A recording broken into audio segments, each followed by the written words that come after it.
नमस्कार जय जगन्नाथ सांग मैंने वेलकम टू माय चैनल। आज मु आपण मानक नहीं आसी चितौ पिठा रेसिपी जोटा बहुत इजी एवं प्रोसेस रे बनई पारे आटा बहुत सॉफ्ट। एबे मो चाउल को 5 घंटा बतुरी देला से किसी नड़िया पकईकी एक भल भाव ग्राइंडिंग करनबा पूरा यार फाइन पेस्ट बनई नबा।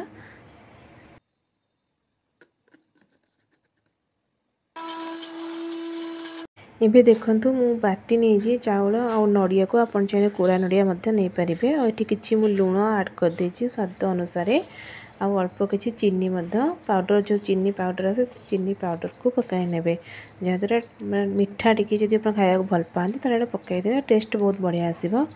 एबे एक भल भाव गोले नवा आउट देखते बहुत मोटा अच्छी आठी गरम पानी आम ये आड कर सब बेले आप गरम पानी आड करेंगे और पिठाटा बहुत भाव फुली थाए पूरा धरू धरू पूरा पिठाटा पूरा नरम होता है सॉफ्ट होता है टाण बिल्कुल हम ना।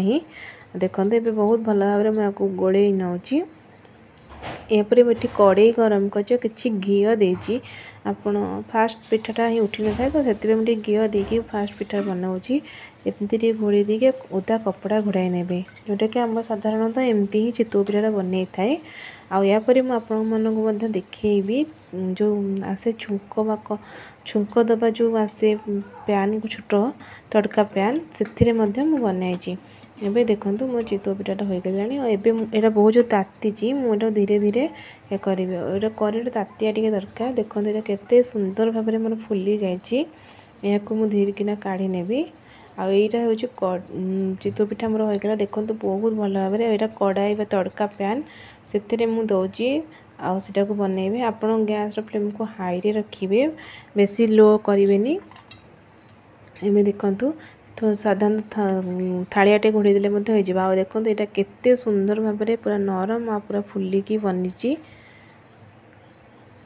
बर्तमान मोर पिठा सब प्रस्तुत हो जाए एबे या क्षीर रे पकेबा आप चाहिए एमती नॉर्मल खाई पारे ना क्षीर किसी चीनी आ गुजराती गुंड टे पकाई नहीं या भल भाव फुटी गला से सब पिठा को पकाई गोटे प्लेट को काढ़ी नेबे गोटे गोटे करी काढ़ी नेबे या द्वारा यहाँ टेस्ट बहुत भल लगी थाए।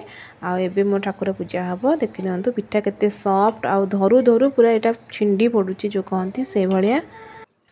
वीडियो भल लगे मो चैनल को प्लीज़ लाइक शेयर सब्सक्राइब करने को भूलिए नहीं। रहुची नमस्कार जय जगन्नाथ।